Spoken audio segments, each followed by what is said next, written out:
I work in health and safety, and in America, my job would be called an industrial hygienist. And basically, I'm involved in assessing chemical exposures and nasty exposures in the workplace. So that's my specialist role. And at the moment, I work mainly in the oil industry, and I'm working for BP out in Iraq. Um, and I should be flying to Iraq tomorrow, but it's been postponed because of the kind of the situation between Israel and Iran at the moment. Unfortunately, Iraq is right between Israel and Iran. Mm-hmm. So the last time I was there, we saw missiles flying over the top. Wow. So it's and things are warming up out there. So it's probably best avoided for a few months. Yeah, that's probably a smart thing to do. Are you more like educational, or are you more a response team in terms of dealing with kind of mistakes that have happened? So these because I've been doing this job for like 30 years, I'm perhaps more these days involved in training people to do my job. So I kind of manage a team and I train them and things like that. So I do get out in the field. I'm very hands-on, but these days I'm more of a management type. Nice. That's always good. Do you see that? Do you see that career lasting for much longer? Do you find yourself retiring anytime soon? I'm definitely starting to think about retirement, but it's not the sort of job that I need to retire at a fixed point. I'll just start to do less, work less and less, and get more involved in training people and less involved in managing people. So I imagine I'll keep going for quite a long time, but just working occasionally. I don't need to work all the time. That's the general plan. Whether it works out or not is a different thing. What about your time in the mountains? Do you feel like there's a kind of like a looming retirement, or do you plan on climbing until your last breath? Um, it's out where I feel most comfortable, so I don't feel I need to retire from mountains. I guess I'll just keep climbing, but easier and less strenuous things. So it'll be something that peters out rather than ends, I should think. And my good friends Mick Fowler and Victor Saunders, they've just climbed the new route in Pakistan, I think, and that Victor was 74, Wow. which is quite an achievement. Wow. Which is impressive, but I'm not sure I want to be climbing mountains when I'm 74 in Pakistan. Why not? um, um, Maybe do something more pleasant when I'm 74, actually. Yeah, fair enough. Like a beach, or No, not quite the beach, but I'll have to be in the mountains, but maybe not yeah, somewhere as stressful and arduous as Pakistan. that's fair. That's fair. Well, nice, awesome. I think to preface this a little bit for the audience here. First, I want to officially welcome you to the show. Welcome you to the Climbing Majority. I really appreciate you being here. It's a pleasure to be here. It's good to speak to you guys, and I know there's a lot of enthusiasm for climbing in America, but it's very different from the scene in the UK, and very different from the sort of scene we have in Chamonix and the European Alps. So it's good to start to speak in the States. Very cool. Yeah, I think the only exposure our audience has with Himalayan climbing or climbing in the Alps so far is our conversation with Alan Burgess. Are familiar with that man? Yeah, a legend, a legend since I was a youth. Basically, the Burgess twins, and it was they're famous for their tall stories. That they are. I think we sat down for almost 5 hours listening to those tall stories. So in terms of the generational gap, like with their story, like how does your story align with on a time scale with theirs? Well, I guess I'm 55 this year, so I'm definitely a later generation. In the sort of British mountaineering scene, I'm kind of an outlier on my own, to be honest. There's a really big climbing scene that are older than me, and there's definitely a big climbing scene that's younger than me. But at my age, there's actually not a huge scene. Um, it was probably a bit of a blip in the British mountaineering world. A bunch of people left climbing, or a bunch of people died. So I'm actually kind of stuck in the middle, as it were.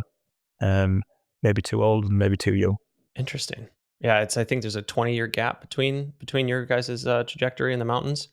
Um, Yeah, yeah. And mhm. then younger than me, there's a big gap between, in the active mountaineering world, and then there's lots of young climbers in their 30s. Mhm. But they're definitely around me. There isn't really a big scene of people. Why do you think that? You said there was a bit of fatalities, but I wouldn't imagine, most of them died off. Is it more of like a choice thing, or how did that work? I think I think around my age, a lot of people went into guiding, which wasn't really considered a big option with the older generation. So a lot of people went into guiding, and that kind of took them away from hard climbing. Um, and then a bunch of people did die, so that kind of thins the field out a bit more. But it's quite hard to put my finger on it, to be honest. But yeah, I think guiding was actually one of the things is that, like the Burgesses, were never considered to become a guide. No. But around my generation, it suddenly became a thing you could do. Mm. And I think a lot of the keen climbers moved into guiding. And, you know, there's a lot of good people become guides, but it's actually quite hard to maintain the sort of motivation and enthusiasm for Himalayan climbing and hard new routing when you're a guide, because you're in the mountains all the time. And I definitely noticed those people just tend to naturally peter off. Yeah. Did you ever come to a fork in your life where you like considered going down that path with the rest of your peers? I did. I did. When I was in my early 20s, I applied to be a guide, and I Oh was wow. turned down. Um, and I've obviously been bitter ever since.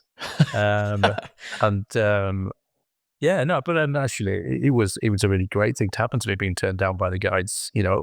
One time I thought that's the way I could go forward in my life, but having seen what other people who became guides carried on to do, I think I'd have just been a bit of a bitter, disgruntled guide who just shouted at his clients all the time. So actually, I think it was, yeah, being turned down by the guys was probably one of the best things that ever happened to me in climbing. Wow. Yeah, universe had bigger plans for you. Maybe, yes, but it's yeah. So I do like making fun of guides, mainly because I'm just bitter about it. Do you, why do you feel like you were turned down? I did actually speak to somebody who was on the sort of committee around that time, and apparently they didn't believe my CV. So you had to submit a CV, and because I'd done more climbing as a 20-year-old than most of the people in the guides, they didn't actually believe my CV, and they'd never heard of me because I've always been very sort of below the radar. And I just heard that they didn't believe my CV.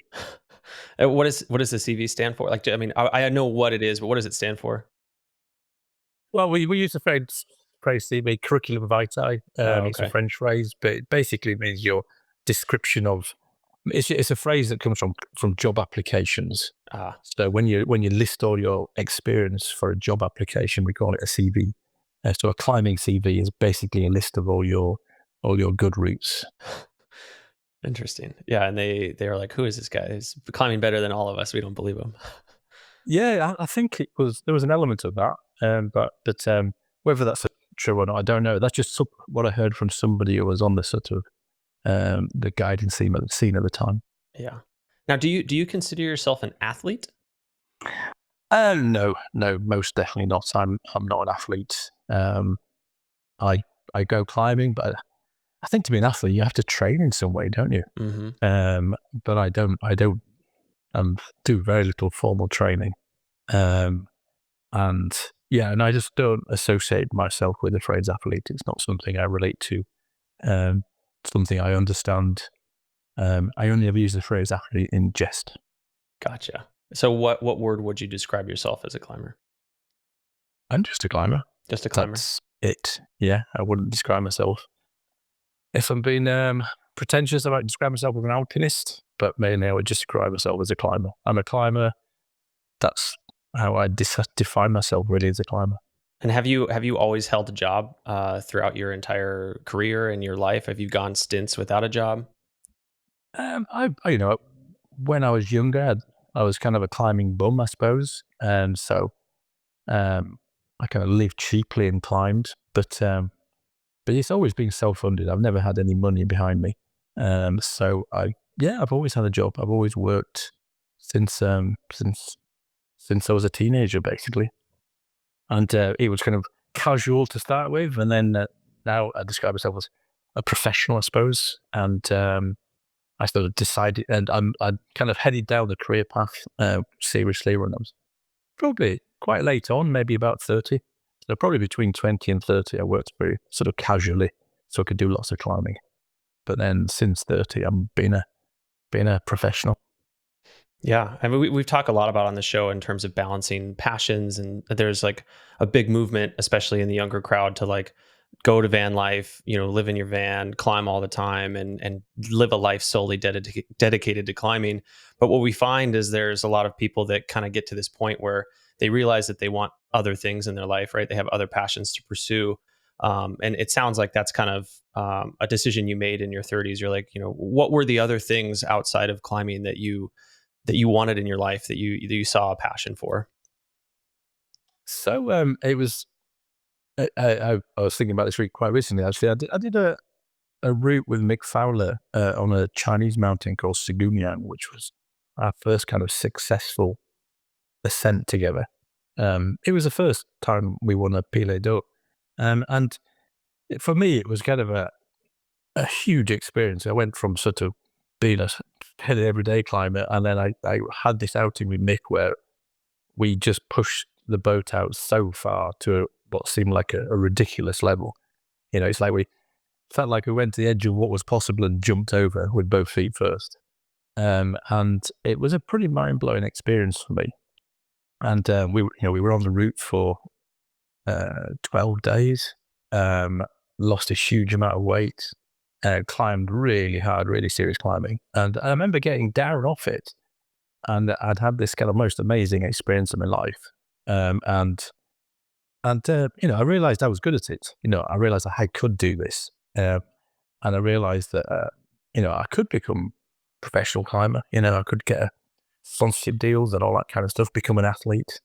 But it's weird. I kind of realized that, this is brilliant, but there's more to life than this. There must be more to life than this. And I knew I'd never give up climbing, but I knew that for me, I needed more in my life than just being a climber. And that triggered some quite serious personal decisions. It ultimately led to me getting married and having family and taking work seriously. I never gave up climbing, but I decided that I wanted more in my life than just climbing.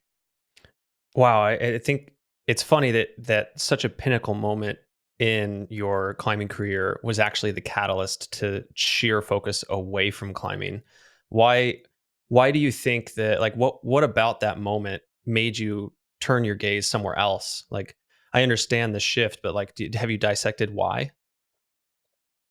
Um, I think it gave me a huge sort of sense of achievement and satisfaction, but it wasn't 100% fulfilling. I realized that I did think there must be more to life than just going climbing. Also, the realization that when you climb routes at that standard, if you keep doing it in a sustained manner, you will die. Mm. There is no sort of doubt about that. And that if you spend a lot of time climbing at that level, it becomes a numbers game. The more days you're in the mountain, the more likely you are to die. It's not just a question of judgment and experience. If you're in the mountains all the time, then it's going to happen. Mm. So I kind of decided to mentally rationalize it, and not rationalize, ration my exposure to the mountains, and go still with huge enthusiasm and motivation, but go more infrequently, and be sort of. It also, meant I focused, much more on safety and having a big margin of safety when it comes to climbing. But I realized if you just do this all the time, it's just you're going to get the chop.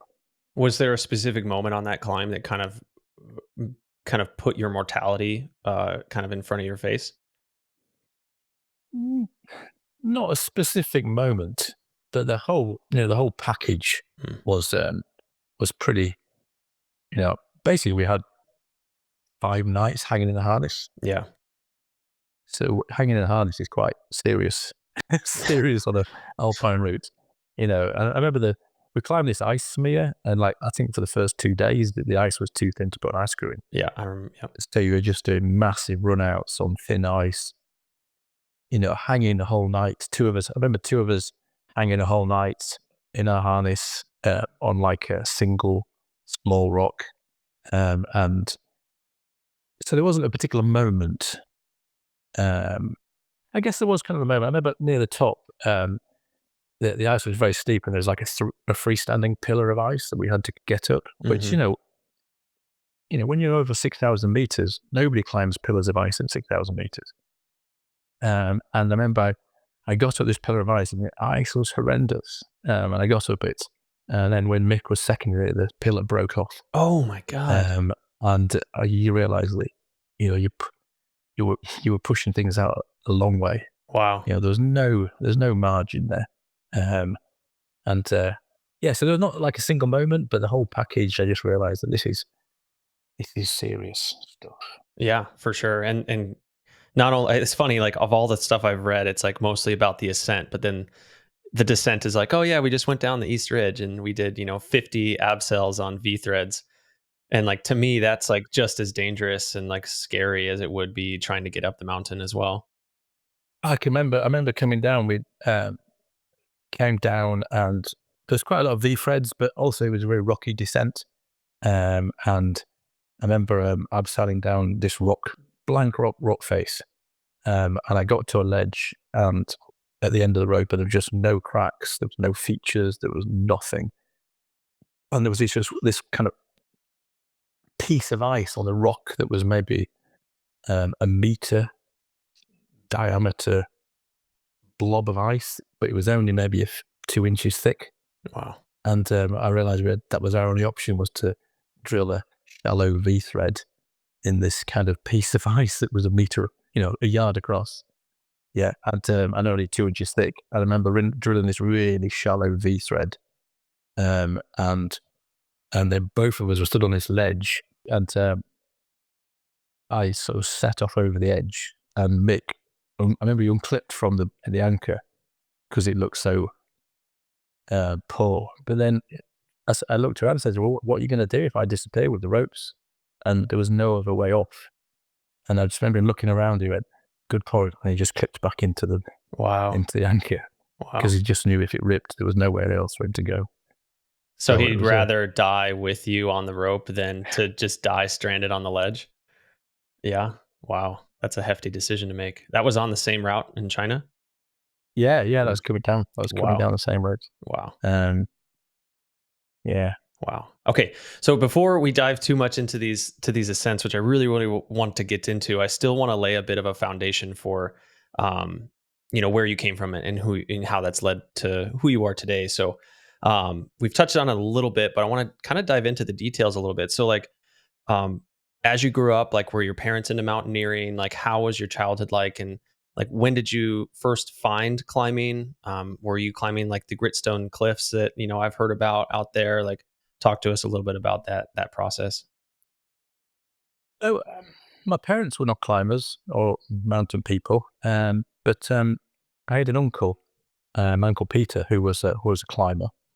So I kind of grew up on stories of climbing from this kind of exciting uncle person who climbed in the Alps and did a lot of aid climbing in the UK when it was sort of in the 60s, and he also worked in Antarctica. He was a dog handler for the New Zealand Antarctic Survey, and it was just, I remember all these exciting stories from my uncle. So he was a sort of the first person who made me realise the mountains and the outdoors existed. And he always promised to take me to Scotland in the winter, and he eventually did. So I actually started winter mountaineering in Scotland when I was sort of 12 or 13, which was really unusual.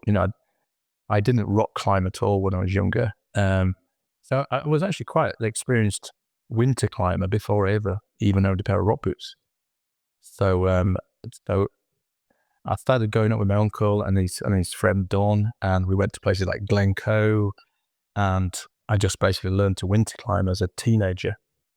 But he was very old-fashioned. He was a carpenter, and he believed in learning skills, really deeply before you moved on. So I remember the first trip to Scotland, I wasn't even allowed to wear crampons. I had to learn to cut steps and do all these kind of things that nobody had done since the 1950s. And so I had a really old-fashioned apprenticeship in the mountains. And today it seems ludicrous, the idea of learning to cut steps before you're allowed to wear your first crampons, So, but then it's kind of strange because in retrospect, I realized I had this amazing foundation in the mountains, which doesn't really exist anymore. People don't do things like that. It was all very old school when I started climbing. And I kind of carried on like that when I was sort of 12, 13, 14, 15. And it wasn't until I was about 16 that I actually started rock climbing. Wow. Did you like, you had mentioned that it was kind of, it's something that's lost today, right? It's like kind of a practice that, not using your crampons and kicking steps is something that's not even practiced now. But is like, as your career unfolded, did you find moments in that mentorship when you were young that like firmly carried over and you're like, wow, like I have such an appreciation for the way I was brought into the sport of climbing? I think definitely. I've had several occasions where I've been sort of climbing a rock pitch in the Alps and come across a small kind of ice patch, and I can quickly cut steps across it, and you just realize that all those skills of the thing about being an alpinist, it requires more all the different climbing skills together. You need to be a rock climber, you need to be a big waller, you need to be an aid climber, you need to be a hiker, a backpacker, you need to be able to navigate in the mountains, you need to be able to do everything to be an alpinist. And I think having a really strong foundation is really important. And it's what keeps you alive when things turn bad and you get bad conditions, loose rock, bad weather, all these things. And I think that's kind of one of the issues today, is that learning basics and foundations don't seem to be sort of valued quite the same. Everybody wants to progress really quickly. And progression is possible very quickly with, the internet and information. Everybody's sort of pushing to progress as quickly as possible. And I think taking your time and learning the skills and, having a solid foundation just doesn't seem to be a fashionable thing to do anymore. Why do you think that is? Just because it's accessible and Yeah, no, I mean, it sounds sort of a classic grumpy middle-aged man kind of story, but because I'm working quite a lot with young climbers at the moment, mentoring people who are experienced alpinists who want to go to the Himalaya on expeditions. And one thing I find is that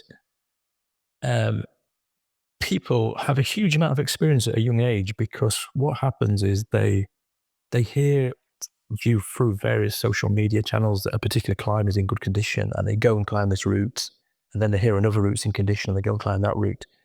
And very quickly they get these huge kind of, as I mentioned before, these CVs, these list of things they've climbed, and they've had a brilliant time. And it sounds terrible, but what people don't do these days in the same way is they don't go and find out for themselves whether there's something's in condition. They don't climb things in bad condition. They when I was a young person, for every route I ascended, I'd probably have to walk up to 4 different climbers to find out if they were in good condition. But now everybody knows everything's in good condition, so they go out and have these brilliant days out. They do more climbing than I ever dreamed of, and they climb brilliant things and have a brilliant time. But one thing they don't have is they don't learn to climb in bad weather and in bad conditions, and as a result, they don't seem to have the same kind of reserve of experience and knowledge of dealing with what to do when things go wrong. And I think that's a definite thing I've noticed in younger climbers now. Maybe I'm just bitter because they always have great weather forecasts and they always have a great time and they go on holiday and do amazing climbs. Whereas I'd just go on holiday and it'd be raining all the time, or the weather'd be terrible, or they'd gone to the wrong route and we'd hike around in the mist, and it's just different times. But a downside of the information available to people now is that they just don't climb the same way in bad conditions and bad weather, which is good. The problem is that when they're on a big Himalayan mountain and the weather does turn bad, they don't have the same kind of reserve of experience, I think, Totally. that came quite naturally when I was younger. Mm. Now, I think one thing that comes to mind here is like, um, I would say probably, and maybe this is ill-founded, but not only with the access of information, but I think people are also this day and age pressed for time. It's like, oh, I need to make sure that this objective goes right and I make it. And it's, I only have a small window to be able to pull this off and I need to make sure everything's perfect. And we have the information to do that. Were you under similar time constraints back in the day where you're like, I have this window and I have to make this happen. And whether it's, bad conditions or not, we're going to try something. Or did you have more free time to kind of figure things out? I think people imagine they have less time now. I don't think they ever had to. We didn't have any more time then. We still had to earn the same money and do the same things. Yeah. I think sometimes that's a perception of less time. Mm. I think we were just more accepting that, it took time to do things. And if you had to sit around in the rain or wait for the conditions, it was just normal. Whereas that doesn't seem to be the way anymore. And it sounds, it's a great way to, if climbing's your hobby, things are better now because you can find the good forecast and you can go to the right location for the forecast and you can climb the routes in good condition. So if you're sort of a hobbyist leisure climber, times have never been so good. But I think sometimes if you're going into places where things go wrong, I think sometimes people now just don't have the same kind of reserve of experience than was kind of, like I say, normal when times were different. For sure. No, that makes sense. In terms of your mentorship with your uncle, did you kind of grow out of that mentorship and find someone else, or did you, a lot of us tend to like have a mentor and then we start to kind of mentor others on our own to kind of supply our objectives that we have in our mind? Did it kind of evolve like that, or did you find somebody else that kind of took you under your wing? My Uncle Peter, he was a busy man. He had a business to run and he only had so much time to take me out in the winter. And he wasn't really interested so much anymore in rock climbing and things like that. So when I got to about 16, I just wanted to climb more. So that's when I kind of reached out to sort of local climbing clubs and things like that. And found new people who could show me what to do. And I was really lucky. I remember as a 16-year-old writing to lots of local climbing clubs, and most of them wrote back and said, "Okay, well, contact us when you're 18." But there was one club in Bradford where I grew up, and they just said, "Yeah, come along on Wednesday," and I was almost immediately adopted by this kind of group of, I guess, to be honest, middle-aged men who saw this young, enthusiastic teenager, and they just took me out, and I was adopted by a guy, Roger Sutcliffe, who just basically took me away every weekend for maybe a year and a half. And we went climbing, we went caving, we went mountaineering, we went ice climbing, we just did everything. But unfortunately, when I was 17 and a half, he died in an accident, which was quite a big moment.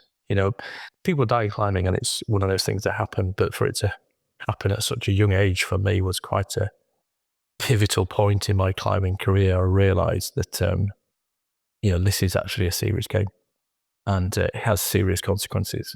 And to find that out quite early on in my career was actually really, really good for me in retrospect. Roger died, probably a fairly sort of simple mistake.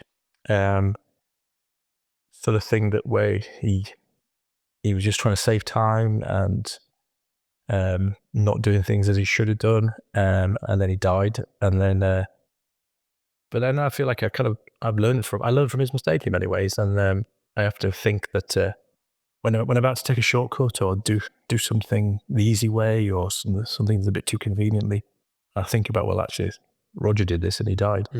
So I often think that Roger, in many ways, Roger's death has kept me alive for a long time. Wow.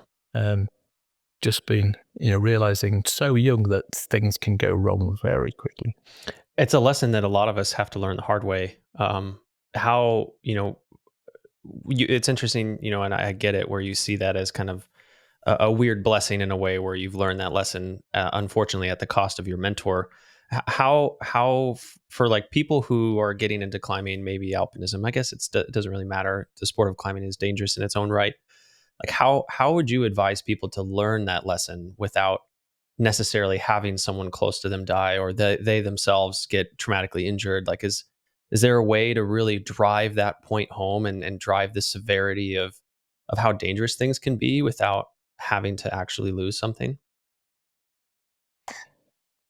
I, I don't think there is actually. Mm, I don't think you can experience those emotions without it actually happening. yeah. Um, no, I don't think there is a way of doing that. Yeah, because like my climbing partner died, and then I went to the Alps, and I was climbing with a guy, and his daughter died while we were there as well. Wow. So there's quite a lot of death in my early climbing years. But then I was a teenager, and as traumatic as these things are, you're personally invincible, aren't you? Hmm. So these things occurred at a time in my life where I felt, it didn't put me off. It didn't put me off for a second off climbing, but it did sort of reshape my perspective on climbing. But I think when you're a teenager, you're kind of invincible, aren't you? Yeah. Um, Until you're not. Yeah. but until you're not. But those experiences made me realize, kind of deep down, that I realized I wasn't invincible, and that I needed to be more aware and more safety conscious. And I'm hugely safety conscious. Do you feel like there's a group of climbers out there that have yet to have something traumatic to them, or have someone kind of pass and learn this lesson? And I would almost imagine it's kind of like a superpower where you are still, you have that kind of childish invincibility, and it gives you this like freedom and freedom from fear, freedom from maybe a fear that might hold you back. Like, do you feel like there's a superpower there? Obviously, it's kind of like a ticking time bomb. And like, what are your thoughts on, maybe professional climbers in that realm that haven't really learned that lesson yet, but are still like pushing the boundaries and climbing things that are just like super, super dangerous? I think I think it's a wonderful thing, that kind of young invincibility. It's amazing, and it's a wonderful thing to experience. Um, but I think I realized that you weren't quite quickly, and if you want to keep on, if you love the mountains, if you really love the mountains, and you really love climbing, and you want to keep climbing for the rest of your life, and climbing mountains for the rest of your life, you have to learn how to do it in a way that's sustainable. And I think a lot of people who are in the bloom of their youthful enthusiasm haven't realized that what they're doing is maybe not sustainable. And if you want to sustain it for the rest of your life, then you might have to behave in it doesn't mean you need to give up. I'm still doing it, and I'm ancient, and I'm still climbing, what I think are quite impressive routes. Mm. So I don't think you need to give up, but I think you might need to reframe your perspective a little bit. Because I've been in this game for such a long time, and so often you see, in the media, the latest superstar who's doing the latest amazing thing. And it sounds terrible, but I just know from experience that a few years later, you're going to hear about their death. And I've seen it so many times. It's not even a surprise to me anymore. It's almost like when I hear about somebody now, I just think, yeah, it's almost like you don't want to be showing interest in what they're doing because you know they won't be here very long. And it doesn't happen to all of them, but it happens to so many. Especially in alpinism, it's so unforgiving compared to other forms of climbing, because you're climbing on an unstable medium. If you're soloing big rock climbs, that's dangerous enough. Obviously Alex Honnold on free solo and all that kind of thing. But you're climbing granite, which is a very solid medium. On El Cap, holes don't really break off. But when you're in the alpine mountains, it's fundamentally unstable. And you really do need to behave in a way that recognizes that.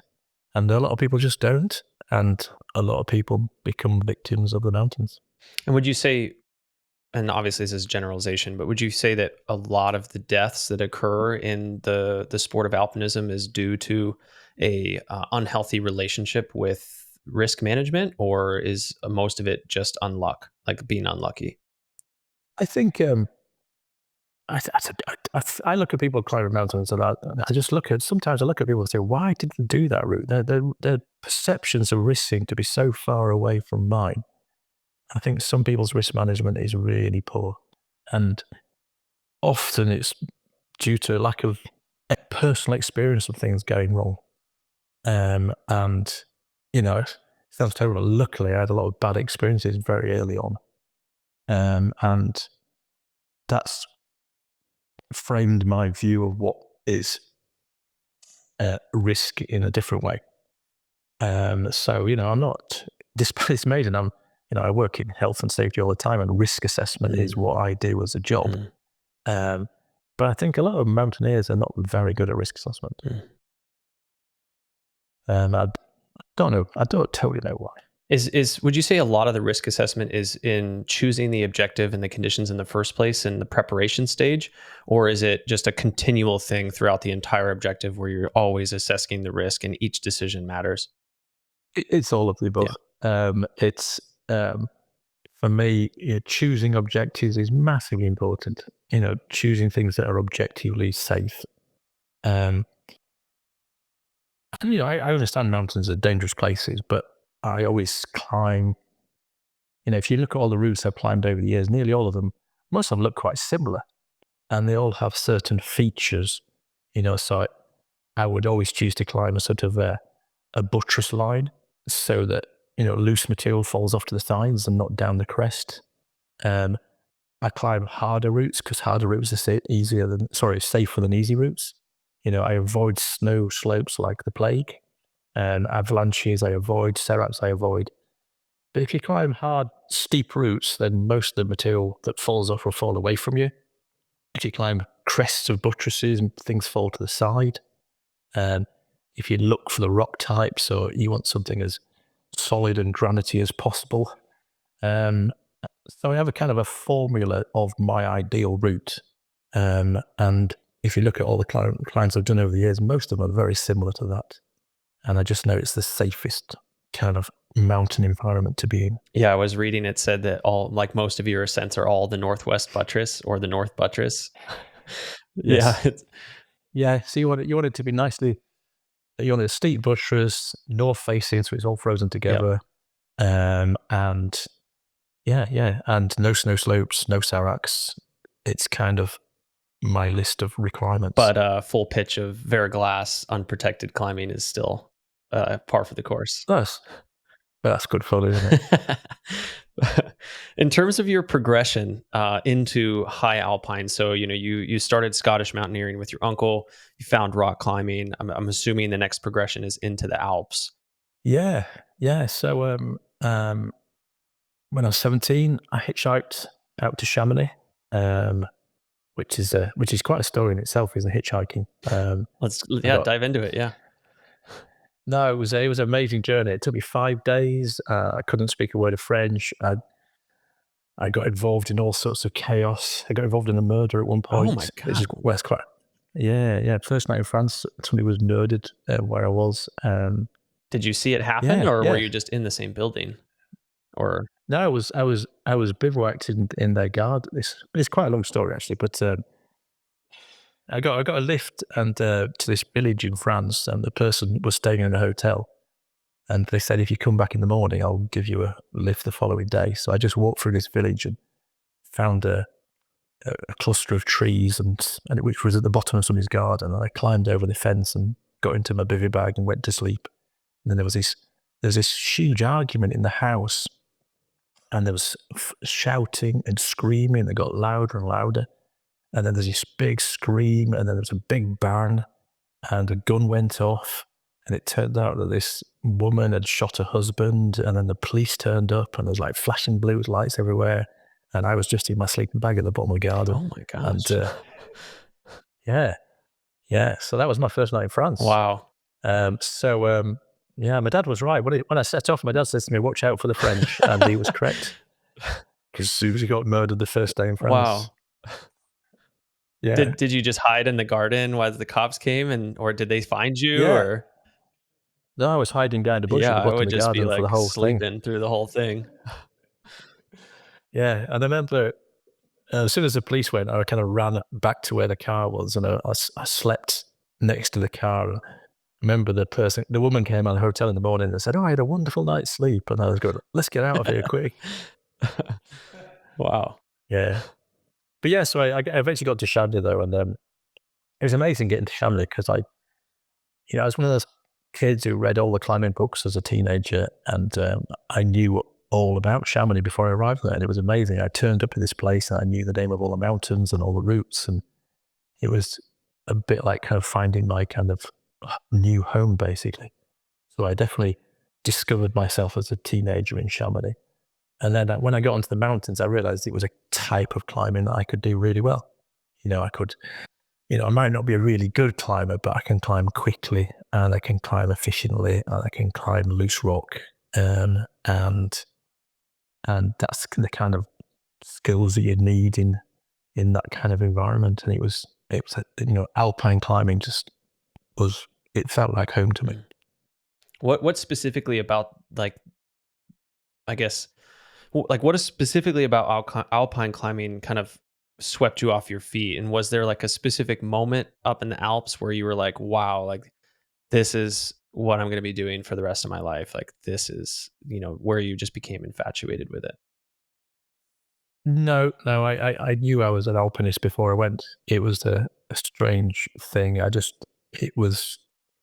had a mental sort of connection to alpinism before I even went to the Alps. And I got there and I just knew arriving in Chamonix that this was the place for me. I felt comfortable there from the very first route. Um, I just loved, first of all, the mountain environment. It's just beautiful. But I just love the movement, moving quickly and efficiently over mixed terrain. I just find it a joy. Um, and just being there just confirmed my preconceptions. So it wasn't like a great moment or anything like that. It was almost like I knew before I went. Wow. Did you find the passion for alpinism before you even met your uncle, or he facilitated that, or like was there a key moment where you knew? When I was going on the trip through into Scotland, I was just reading all these books, all these classic books, things like Savage Arena and Shiny Mountain, and all the Borden and Tasker books. But I got into reading sort of French books as well. There was one particular book, Total Alpinism by René Desmaisons. And I read that when I was about 13, and I just went, wow, this is just unbelievable. And then I got there, and I just had all these kind of fantasies about it before I even went. So and I just spent years just kind of living the dream that I imagined when I was probably 12 or 13. That's cool. It's really cool. Uh, and like with your progression into the Alps, like how many years did you spend there before turning your eyes towards high altitude Himalayan climbing? So I from about well maybe 3 summers when I was 17, 18, 19. When I was 18, I did the things like the Walk of Spur. When I was 19, I did the North Face of the Eiger. I I, I climbed all the most of the classic North Faces in the Alps in my late teenage years. Um, and they were quite intense summers. Didn't go in the winter. In those days, you could do ice climbing in the summers, which is not so common now. And I just, climbed a huge number of routes over that period of time. And then when I was 20, I got invited on an expedition to India. Um, and it seemed like the next progression from the Alps. And I went on this trip to India. And I had a terrible time and swore I would never go on an expedition ever again. What happened? I gave up climbing, Oh, actually. wow. Yeah. It was just rubbish. Mm. It was terrible weather. I acclimatized really badly. The conditions were terrible. I got really sick. It was just a miserable kind of experience. And yeah, I just decided it was rubbish. Wow. And you stopped climbing for how long? Probably about 5 years. Whoa. Yeah. Wow. I got really into skiing. Worked on a ski resort for a few winters. I got a job with the British Antarctic Survey in Antarctica. So I was still in the mountains, but I kind of lost my kind of climbing mojo and didn't really go climbing at all for quite a long time. Wow. And what brought you back? Um, Basically, a friend asked me if I wanted to go on an expedition to Alaska, and that was the secret. Actually, is I realised that the jump from the Alps to the Himalayas is probably too big a sensible jump, and I then sort of progressed onto a series of expeditions to expedition locations, but sort of lower altitudes, so places like Patagonia, Alaska, and I kind of learned my expedition skills in those kind of locations, and that worked out much better. And I realised that because I've been very much a traditionalist, and I take very careful progression steps through my climbing career, and that's how I was kind of how it all started when I was sort of 11, 12. And I realised I've probably made too big a jump, and going backwards and going to Alaska and Patagonia and learning how to be an expedition climber in that kind of environment meant that when I next went to Himalaya, I had a much, much better time. Now, did you have that vision? You're like, okay, like I kind of messed up, and like now I'm doing these objectives, and I'm doing them in preparation to go back and redeem myself, or was it just you're in the moment here in Alaska and Patagonia and enjoying it, and then it kind of evolved into going back? Yeah, no, I was enjoying the moment, but in my head, I always knew I wanted to go back to the Himalaya. But I was enjoying the moment and having a good time and learning my trade. Basically, it's you gathered from the conversation. I'm a big believer in learning your skills and not rushing, and I believe that kind of approach to climbing is what's kept me alive all these years. From my research, it seems like you're known for your dedication to a certain level of like alpine style ethics when you tackle your objectives. Is that true? Yes, yes. I mean, it alpine style is everything, and style to me is climbing without style is a meaningless activity. I think style is so important. And I put my life on the line for good style. There's no way I would carry bolt kits. Bolts just can't do that. And you have to climb alpine style. I'd never be fixed ropes, Himalayan, oxygen, air for support. All this sort of stuff is just cheating, basically. And I think it should be just, usually just two climbers, a rucksack each, carrying all the gear they need, starting at the bottom of the mountain, climbing to the top and coming down again, as minimalistically and leaving no evidence of being there. That is, to me, is the only approach to climbing mountains. And how did this belief start? Like, was it part of your generation, or were you an outlier and you kind of like forged your own path? Like, where was the precipice for this kind of staunch ethics that you have for yourself in your climbing? I guess my foundation was very old school.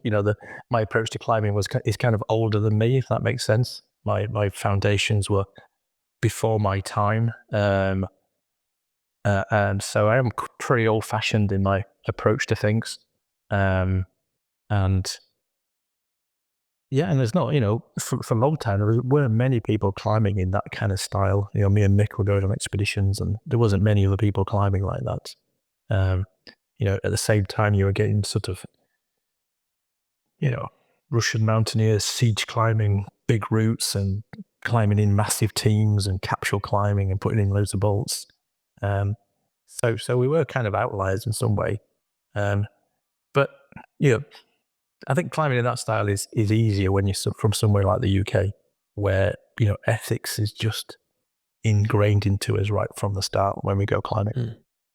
And you kind of briefly talked about it. So like you don't bring bolts on any of your ascents, and you don't do capsule style. It's just each person goes up and you're climbing and trying to find whatever goes free. Yeah, no, there's no bolts. virtually no aid, swinging leads, nearly always swing leads. There's no Jumars, there's no whole sacks, there's no portaledges.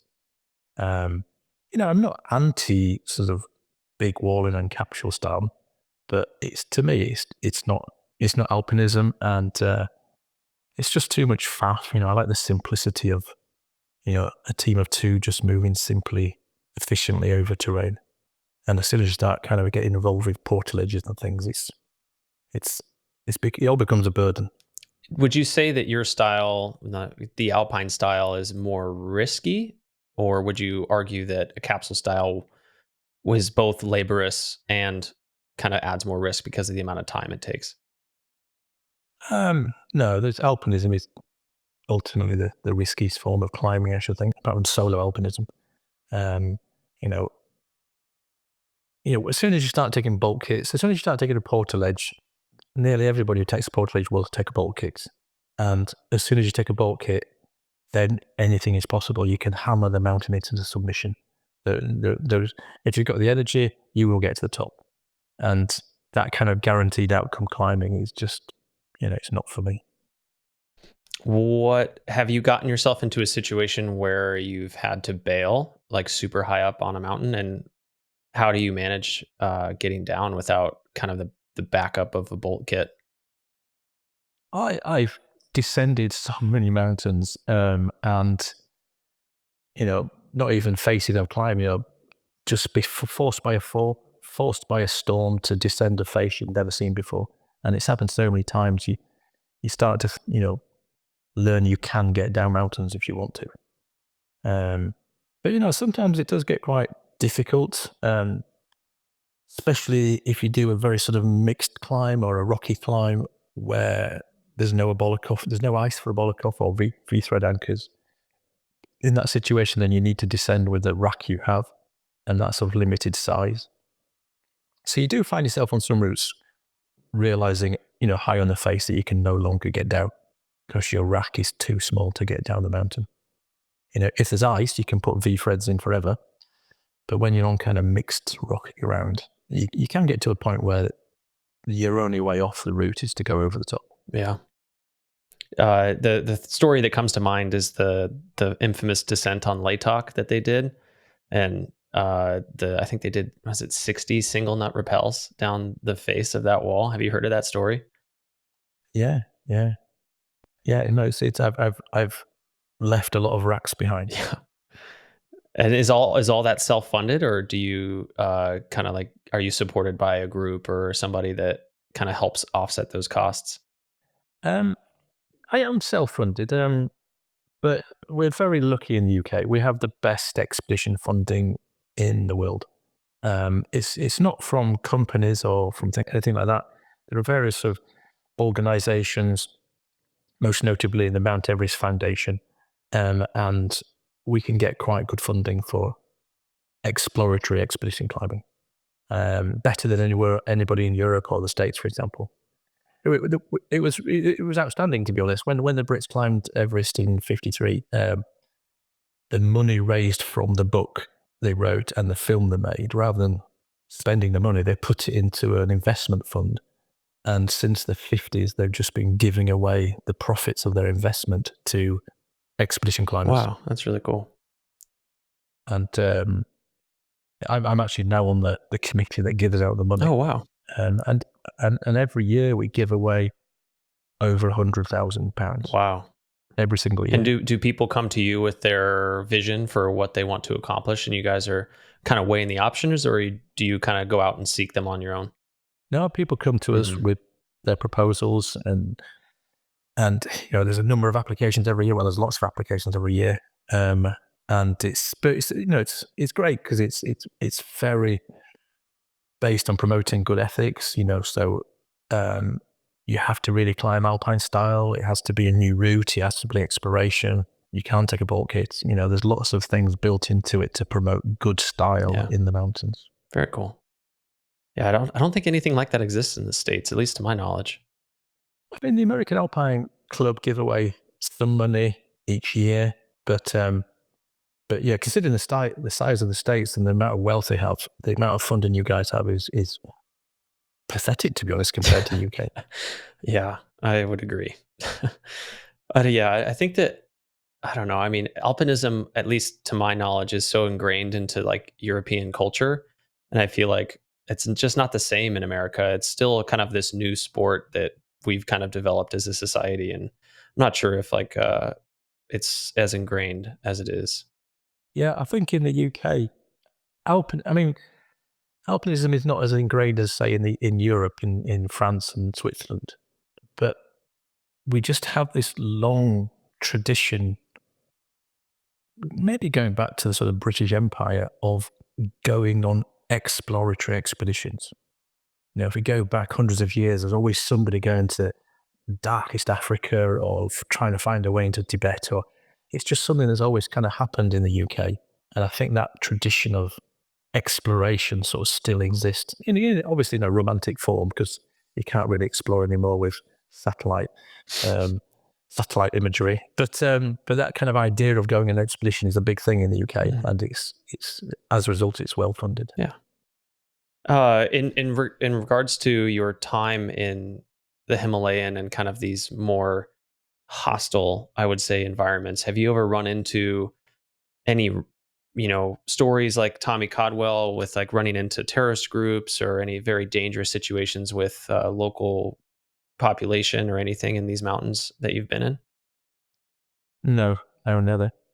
No, the most scary thing is being maybe detained by the local police under gunpoint for a short period of time until they decide whether your permit's acceptable.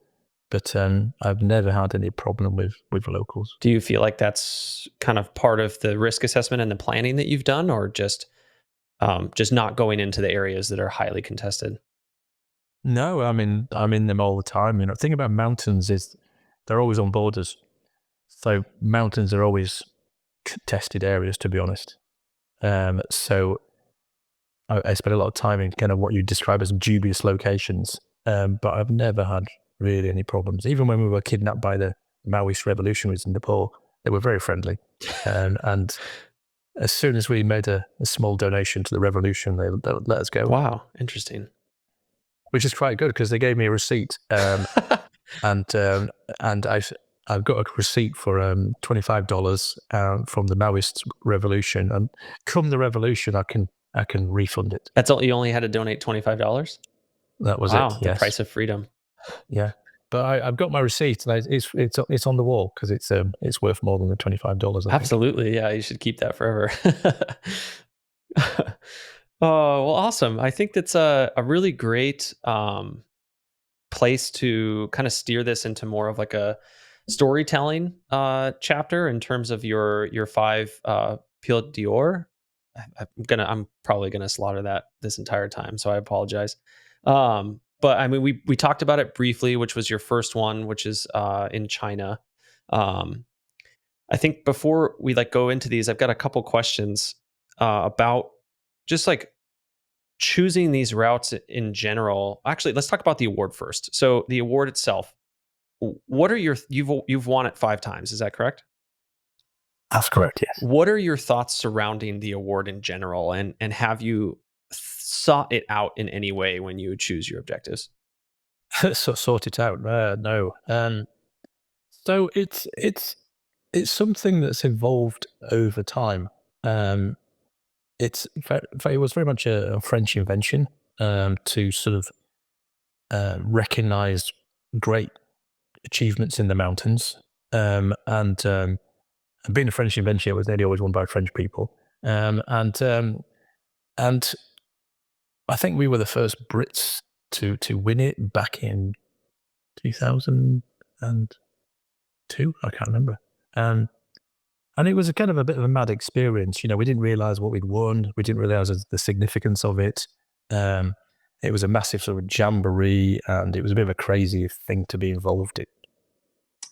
And then the Piolets went through some sort of identity crisis, and it sort of disappeared for a while. And then it was kind of reborn as more of a sort of celebration of climbing in good style.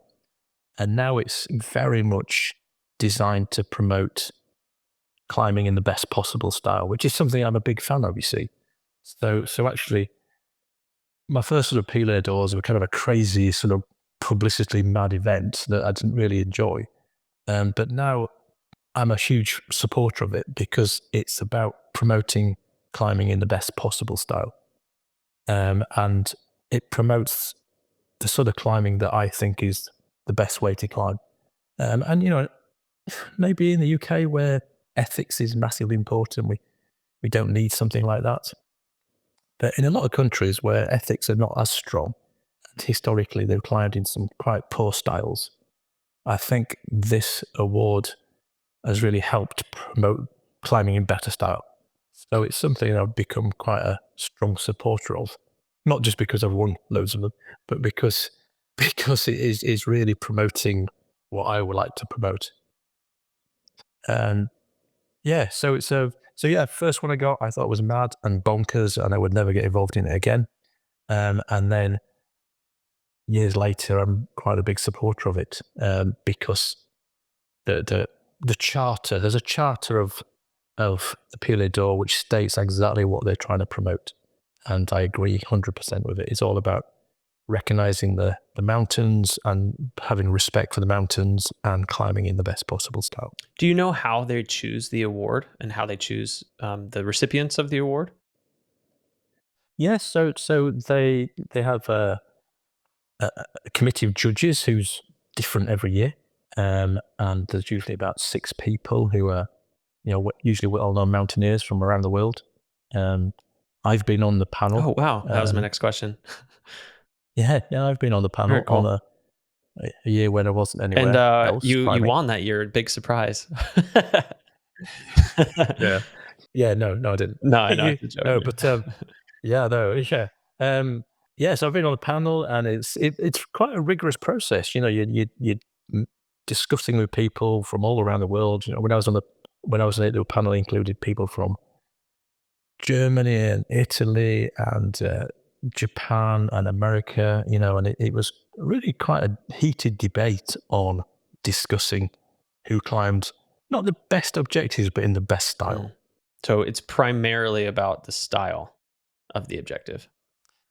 But it does help to be really hard. Of course, yeah.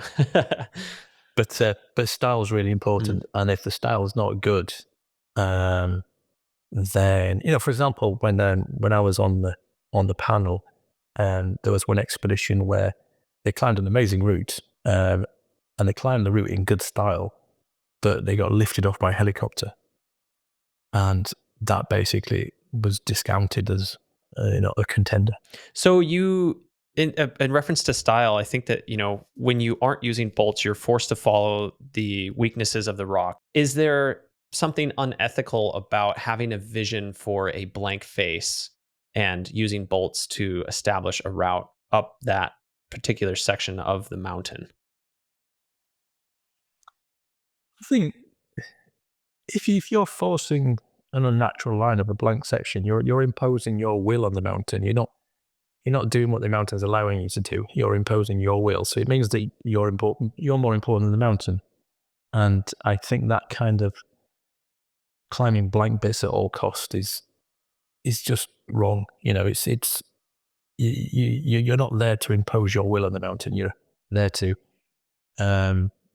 create something that's beautiful, that is a natural line. You know, even if it's quite contorted, to find a natural weakness up a big mountain is a wonderful thing. But to hammer it into submission and impose your will on some arbitrary blank piece of rock, I think to me, is a strange concept. I don't really understand why you would want to do that. And also, when people impose their will like that, it's almost like saying that nobody will ever be better than me. And I envisage in the future nobody will ever be better than me. Nobody will be prepared to climb this blank section because they're so good and so bold. Nobody will ever be better than me. And how can anybody say that? You know, we're at this small point in time, and who knows what technology will create in the future and how good climbers will be in the future. And to say that, you know, nobody will ever be better than me, therefore I am justified in chipping this hold or placing this bolt, is the level of arrogance is just unbelievable to me. Yeah, that makes sense. That makes sense to me. In terms of your vision for choosing these objectives, um, how do you do that? And when did you kind of start setting your eyes on first ascents? Like, because I think, yeah, it's just like an interesting part of the sport is to have this vision to go exploring and to find these completely unclimbed mountains. Like, what's your process of choosing these objectives? I think they have to be beautiful. Um, the mountain has to be beautiful, and I think that we want some sort of aesthetically pleasing line. Some beautiful ice line or ridge crest or buttress, or the aesthetics of how it appears is really important to me. So that's important. But again, it has to be feasible for me to climb it alpine style. So there's a limit to how impressive the thing I can climb, because I can't climb blank granite. But yeah, I think it's the appearance of it and the aesthetics is really important. But also the aesthetics, not just the appearance, but the mountain itself. To climb something maybe that's never been climbed before. To me, the ultimate sort of expression of alpinism is, some north facing buttress that's never been attempted before, that leads to the summit of a mountain that's never been climbed before. And to me, that's just the ultimate in alpinism. And that's what I always crave for. And sometimes we achieve that, and often we don't. When was your first ascent? First ascent. Um, the first, I mean, even as a young person, when I was rock climbing as 15, 16, we did climb new rock routes and things like that. But actually in the big mountains, probably the route I mentioned before, Saguniang with Mick Fowler, was the first time I climbed a big unclimbed face. And yeah, it was quite and you just realize how addictive it is to go over ground that nobody else has climbed before. And I read in the article, it's like you saw the images of the face in the American Alpine Journal, and like people are like, hey, like this is and it almost seemed like you and Mick Fowler were kind of pressured to go capture that climb before anybody else had kind of thought of tackling that objective. Did you feel like any pressure to like get out there before other people? Yeah, I mean, there's no getting away from the fact that there is an element of competition to mountaineering, and if you don't climb it, somebody else will climb it. And and also there was more. In this day and age, there's so much information on the internet. You can go out and climb something that's never been heard of before. But in those days, you had a limited source of information, such as the American Alpine Journal. And if a journal came out with a really impressive picture in it, you knew, hundreds or thousands of other people would have been looking at it thinking, oh, that looks good. So there was kind of a little bit of competition there that you were aware of. And that was quite motivating. Yeah. It seemed like from the articles that Mick Fowler at that moment in your climbing career almost was kind of a mentor in a way for that particular ascent. Is that true, or were you guys more kind of along the same lines in terms of capabilities and experience in the mountains? No, Mick's, I think, 14 years older than me, so he's not quite the previous generation, but a kind of. So when we teamed up, he was definitely a mentor. And as a teenager, he was kind of my hero. He was a legendary person. So to get to climb with him was a great thing. But then we very quickly realized that we climbed in the same kind of style and the same way. And we've never had a crossword between each other really on the mountain. And the telling thing is, when you look at each other and one of you says it's time to go down, the other person always agrees immediately. So we kind of make the same decisions at the same time. Yeah, and we had talked at the beginning of this conversation. We talked about the ascent of that wall, about the rotten ice pillar and the kind of hanging bivvies that you guys had, and the reflections that you had from that route in terms of, realizing that there's other passions for your life. Uh, Before we move on to the next kind of climb, there's a couple things on here about that ascent that I'd like to discuss. Is it looked like that particular route had a really tight window for acclimatization. Like, what is your typical process for acclimatizing in the mountains like that? And, what is that process like for you? Um, I think partly because we've always had jobs, um, time away has always been more limited. So we do try to do you know, usually fit an expedition in 4 weeks. Nearly every expedition I've been on has been a 4 week slot. Um, so I think I've only once been on an expedition longer for 4 weeks. So time is quite tight when you've got to approach the mountain, etc. But they tend to follow a fairly sort of systematic pattern of basically you spend a few days trekking and hiking to base camp. As soon as you get to base camp, we will always go off on sort of a 5-day acclimatization outing, which is kind of a reconnaissance / acclimatization. And that will usually involve hiking up some nearby mountain with a good view of the face, and then getting to some height where you feel really shit and you got a headache and nauseous, and you eat some food and then throw up, and then take some painkillers and then go to sleep and then repeat the following day.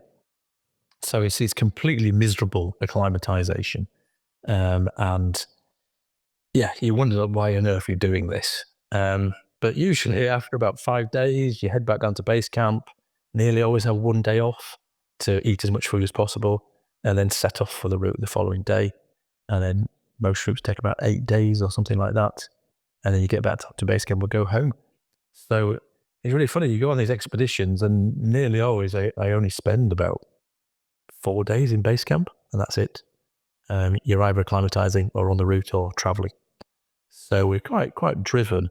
And if I can get home in, say, 3.5 weeks, then that's really popular with my family. And yeah. So it's quite a busy. There's none of this kind of sitting around in base camp that people often talk about for days and days.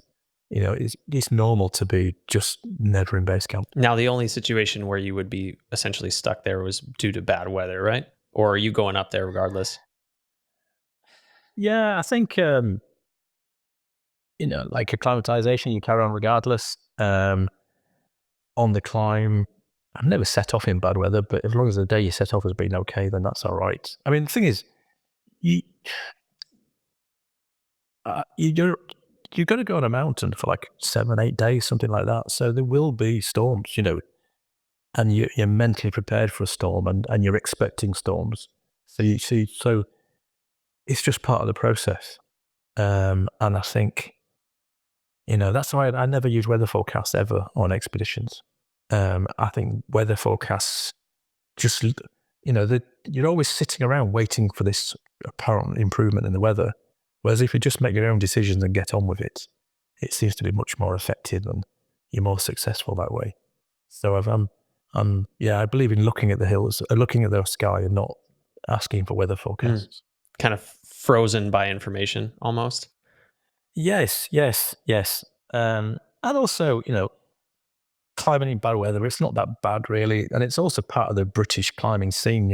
If you have a foundation in Scotland, the Scottish climbing culture is you go out every day regardless of the weather. Nobody, you may look at the weather forecast to choose a location, but you would never stay in the valley because the weather was terrible. And as a result, you're just going up for day after day in really bad weather.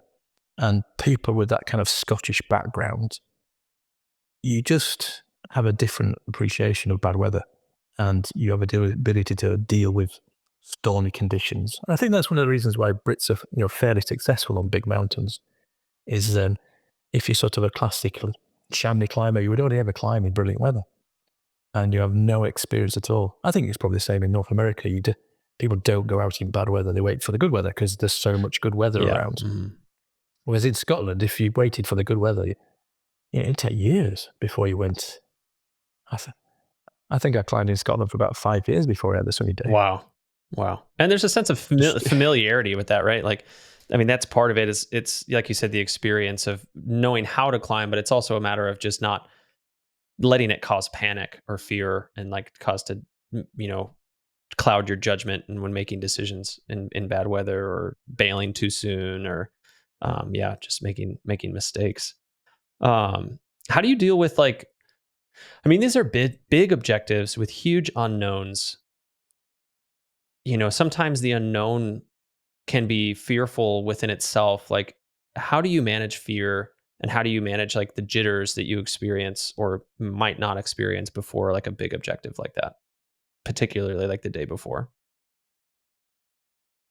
I think if you progress your climbing career in a structured way, you're only moving on when you've got plenty of experience at the previous level. And I think that's really useful to do that because it means you don't get as frightened as you might have done before. You know, what you're about to do isn't such a huge leap into the unknown. Um, so I don't get overly nervous the day before. Maybe excited is the right word. I don't get over nervous. But then on the mountains themselves, you know, you are correct. I mean, you know, these faces, like for example, we just did a new route in Nepal, and the face was like 2,500 meters high, and it's just so massive. It's quite hard to get your head around it. And what I've always done is I just break it down in my head into very manageable chunks. And you know, I can visualize the overall routes. Most of my decisions are often made on the next pitch, and I don't worry about what's going to happen when I'm 30 pitches up. I worry about the next pitch. And I think looking at a pitch and saying, okay, well, can we do this? You know, will it be any harder to get down from the top of the next pitch than it is from here? And you go, well, it's only one pitch. And you kind of work your way up the mountain in quite small, manageable chunks. And that's kind of how I manage the theory in my head. That makes sense. It's too much of an objective to try to digest all at once. It's just Yeah, little if you look packets. at the whole face, it's like, no way, no chance. But you just break it down into little Yeah. bits. Yeah. Um, on that particular route, uh, the Chinese, what is this one? Say it, the Xingyonang. How do you say it? Sigunian. Sagunyang. Um, Sigunian. Mick Fowler said that you didn't have a bowel movement for 12 days and said that was a personal record for you. Was that like, was it concerning? Were you scared? Like, was it like, wow, this is like kind of, or is it just because you weren't eating? No, it was because, tell you what, when I got to the end, I was quite concerned at the end to find out what was going to happen. Yeah. And I went and it was just small and perfectly formed. And I realized that I'd used up so much energy. I'd digested everything in my gut, even the fiber. You know, there was just nothing left at all. And I did lose a huge amount of weight on that climb. Yeah, I read it was 2 stones. What does that translate to pounds? I probably lost over 20 pounds Wow. in a 12-day climb. Wow. Wow. That's incredible. I remember going to the doctor afterwards saying that I felt a bit tired and there was something wrong with me. And I explained to the doctor what I'd done. And he just looked at me and said, you know, losing that much weight so quickly is like being in a major car crash. Yeah. Your body is completely shattered. Yeah. And you should expect to feel ill for about 6 months. And he was right. Yeah, I bet. That's incredible. Yeah. Okay, the last kind of prefacing question I have before the next story, I just really want to kind of round you out as a climber. It says here that you hate packing. Yeah, no, it's because I'm, you know, I have a family and a wife, and it's the week before an expedition is just a nightmare because you're trying to finish all your work, and I've got a business as well, and I'm trying to organize the business, and I'm trying to do fun things with a family, and I'm trying to pack my bags to go on an expedition, and the whole thing is the worst part of the whole year. And usually 3 days before the expedition, I just say, I'm not going to go. I've had enough. This is completely driving me crazy. It's a really low point. And you know, it's only when you get your bags on the plane and you're away and you're committed, then that's okay. But it's the whole process at home of mainly sorting out the business, sorting out your family. It's just a lot to, and also the kind of places you go to, you know, you might be like the day before and you've still not got your permit and you've still not got your visa because you're going to somewhere that's really difficult. And it's all often really quite tense because you're trying to, you're confirming your flights before you've even got a visa for that country. Wow. Yeah. And it's all right up to the line sometimes. It seems like you've got a reputation for being able to secure hard to get permits in hard to reach places. Would you say that's just built off of the connections that you've made in your life, or do you have a specific skill set for that? No, I wouldn't say there's a skill set and there's no contacts. It's just persistence. I think I persist maybe longer than other people do. How long have you worked on, like, what's the longest amount of time frame that you've spent to get your hardest to get permit? We got a permit for a peak called Tangler in Tibet, and that took 8 years. Wow, 8 years. Yeah. Wow. Are there any mountains that I know I've read about a couple mountains that are like closed for religious reasons? Do you see any chance of mountaineers being able to touch those tops of the mountains without breaking laws? No, and they shouldn't. It's not your mountains; they belong to the local people. And if they've got a religious reason for you not climbing it, then you shouldn't. And it varies a lot. Like, for example, in Tibet, there are mountains where they're closed for religious reasons. And then I remember we arrived at this village in Tibet to climb this mountain, and we went to the monastery, and they said, "That's our holy mountain."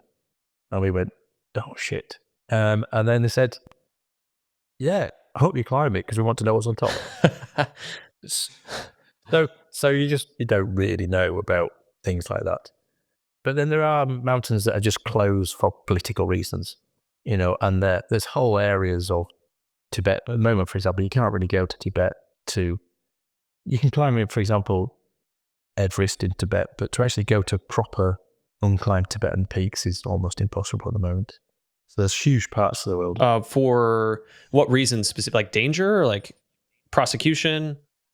I think the Chinese are very, I think often that, the Chinese are not great to the Tibetans, and I don't think they don't want you to witness things, basically. They don't they don't want you to be back there in general to witness the crimes that are being. Yeah, I mean, they don't want you to make a video of a protest or something like that. Interesting. So there's big areas they don't want you to go to, I think. Gotcha. Do you know of like a kind of like a community of people that are pirating peaks? What do you mean by pirating peaks? Climbing without permits, climbing without. Oh yeah, without. It's gone on. Yeah, forever, right? It's gone on forever. It's just normal. If you don't have money and you want to go climbing, you don't have a permit. So it's other than not being able to like publicly release your achievement and to be recognized for it. What are the other risks that people run by pirating peaks like that in places like Nepal or China or Pakistan? None really. No. I mean, maybe it's if you get into trouble and you want to rescue by helicopter, maybe it might be more difficult if you didn't have a permit. But the worst thing is you'd probably just get turned back at some kind of checkpoint for not having a permit. But there's not really any kind of risks or consequences. Other than karma and ethics. Well, I'm not even sure of ethics. I mean, the permit money goes to some government bureaucracy. It doesn't go to the local people. So, I was probably part of that group years ago. Now I'm probably better known and established, so I feel like I should have a permit. But you don't feel like you're contributing to the local economy by having a permit. Got it. It's more just like a pay to play. You just don't want to have to deal with trouble, so you get the permit. And exactly. Yeah. Okay, that makes sense. Okay, cool. Let's dive into the Prow of Shiva, which is your second Piolets d'Or. I think we've talked a lot about who you are as a climber, and we understand that. So I think maybe just tell us the story from what you can remember about this objective, kind of like what stood out, and bring us through the experience. Oh, I mean, obviously it's about 10 years after the previous climb, so there's a lot of climbing in between. an expedition nearly every year. So there's a lot of climbing going on. I think in the intervening period, I did a lot of climbing in different styles, and I went to places like we did a new route on Denali, for example, climbing in like a continuous push in the sort of more modern style, and I realised I didn't really particularly like climbing that way. So I spent a lot of time climbing in different styles in different ways, and kind of refined what I enjoyed doing. And then 10 years later, I found myself back with Mick in India under this peak called the Prao Shiva, or the peak's called Shiva, and we call the route the Prao. Some Russian guys attempted it, and they said it was probably not possible alpine style.